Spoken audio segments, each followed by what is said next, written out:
उत्तर प्रदेश के शिक्षा मित्रों के लिए नियमितीकरण को लेकर इस वक्त पर तमाम तरह की बातें होती हुई नजर आ रही हैं। किसी का कहना है कि बस 2 महीने बाद उत्तर प्रदेश के शिक्षा मित्रों का नियमितीकरण हो जाएगा, तो किसी का कहना है कि अब एक बार फिर से उत्तर प्रदेश के शिक्षा मित्र 2017 वाली स्थिति में आ जाएंगे। लेकिन इसके पीछे का कारण क्या है वो हम आपको बताते हैं। आपको बता दें कि हाल फिलहाल में इलाहाबाद हाई कोर्ट की तरफ से एक बात कही जाती है, जिसमें साफ तौर पर यह कहा जाता है कि शिक्षा मित्रों के नियमितीकरण पर 2 माह में निर्णय लिया जाए। ये बात इलाहाबाद हाई कोर्ट की तरफ से कही जाती है, जिसके बाद देखने को मिला कि तमाम लोग अपनी अपनी राय रखने लगे। किसी का कहना था कि ये जो फैसला लिया गया है इससे क्या कुछ फर्क पड़ेगा शिक्षा मित्रों का। किसी का कहना था कि अब इससे शिक्षा मित्रों की जिंदगी में फिर से तमाम खुशियां आएंगी। लेकिन ये निर्णय क्या था, कोर्ट की तरफ से जो चीजें कही गई है इसका क्या मतलब था और शिक्षा मित्र आगे क्या कुछ सोच रहे हैं, इस विषय पर ज्यादा जानकारी देते हुए शिक्षा मित्र पवन गोलिया ने क्या कुछ कहा है, आप भी सुनिए। पवन गोलिया जी, आपका हमारे चैनल अटल टीवी पे बहुत बहुत स्वागत है। जी, हमारा नमस्कार और आपके सभी दर्शकगणों को धन्यवाद और आभार। जी पवन जी, जैसा कि देखने को मिला है कि हाल फिलहाल में इलाहाबाद कोर्ट की तरफ से एक बात कही गई है, जिसमें निर्देश दिया गया है कि शिक्षा मित्रों के नियमितीकरण पर 2 महीने के अंदर ही निर्णय लिया जाए। इस पर आपका क्या कुछ कहना है और ये क्या पूरा मामला है आखिर? देखिए, कुछ साथी न्यायालय में गए थे, माननीय न्यायालय में जी, और उनका ये तर्क है कि हमको लंबे समय से शिक्षण कार्य करते हुए प्राथमिक विद्यालयों में हो जी, और चूंकि सुप्रीम कोर्ट से हमको समायोजन रद्द हुआ था, तो सुप्रीम कोर्ट में हमको ये लगाया गया था कि जो उमा देवी केस है जी, बैकडोर एंट्री वाला, उसके आधार पर हमको नियमितकरण नहीं किया जा सकता। जी, जबकि अभी 2024 में 2 जजमेंट आए, जग्गो देवी बनाम यूनियन ऑफ इंडिया और धर्म सिंह यूपी स्टेट और श्रीपाल जी। जजमेंट तो 2019 में भी आया था चंद्रमोहन नेगी, लेकिन चूंकि ये उमा देवी केस को जो क्लियरिफिकेशन किया है जग्गो देवी ने और धर्म सिंह ने, तो इस आधार पर जो स्टेट पास शिक्षा मित्र हैं, चूंकि वो पूरी वेल क्वालिफाइड हैं, उस आधार पर वे अपने सहायक अध्यापक पद के लिए नियमितकरण के लिए गए थे जी। तो इस पर डिबेट हुई और माननीय न्यायालय ने ये मान लिया कि जो पूर्व का जजमेंट था, अब परिस्थितियां बदल गई जी। मतलब जो उमा देवी केस है वो आप पर लागू नहीं होता, आपका नियमितकरण हो सकता है जी। अब इसके लिए आप पहले जो भी पटिशनर है, याची थे जी जी, उनको जो सचिव महोदय हैं बेसिक शिक्षा में, उनको प्रत्यावेदन देना पड़ेगा और वो प्रत्यावेदन देने के बाद इस पर निर्णय लेंगे माननीय जो जजमेंट है, माननीय सुप्रीम कोर्ट के जजमेंट के आधार पर जी। तो ये बहुत अच्छा जजमेंट है।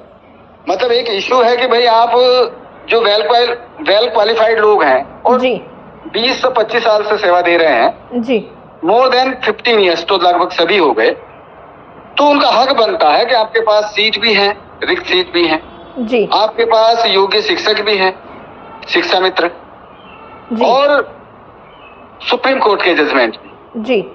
तो ये सारा एक चेन के आधार पर राज्य सरकार को और जो अथॉरिटी है संवैधानिक बेसिक शिक्षा जी जी, उनको ये निर्णय लेना है कि हमको किस तरह आधार पर इनको नियमित शिक्षक बनाया जी। क्योंकि स्टेट ने तो पहले ही शिक्षक बना दिया था जी, स्टेट ने पहले ही सहायक अध्यापक बना दिया था, क्योंकि वो किसी कारणों से सुप्रीम कोर्ट के आधार पर ही हमको बैक होना पड़ा।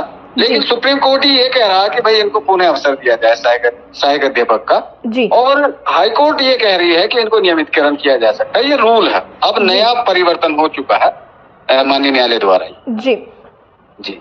पवन गोलिया जी, तो क्या ये कहा जा सकता है कि जैसे अभी धीरे धीरे करके उत्तर प्रदेश के शिक्षा मित्रों की समस्याओं का हल हो रहा है, तो आगे चलकर इन शिक्षकों को नियमित भी किया जा सकता है? क्योंकि सभी देखने को मिल रहा है शिक्षा मित्र पूरे मनोयोग से कार्य भी कर रहे हैं। कई विद्यालय ऐसे हैं जहाँ शिक्षा मित्र अकेले पूरे विद्यालय को चलाते हुए नजर आते हैं। तो क्या आगे चलकर कुछ खास, कुछ और बेहतर देखने को मिल सकता है कानूनी जरिए से या फिर अन्य कोई रास्ता अपनाकर?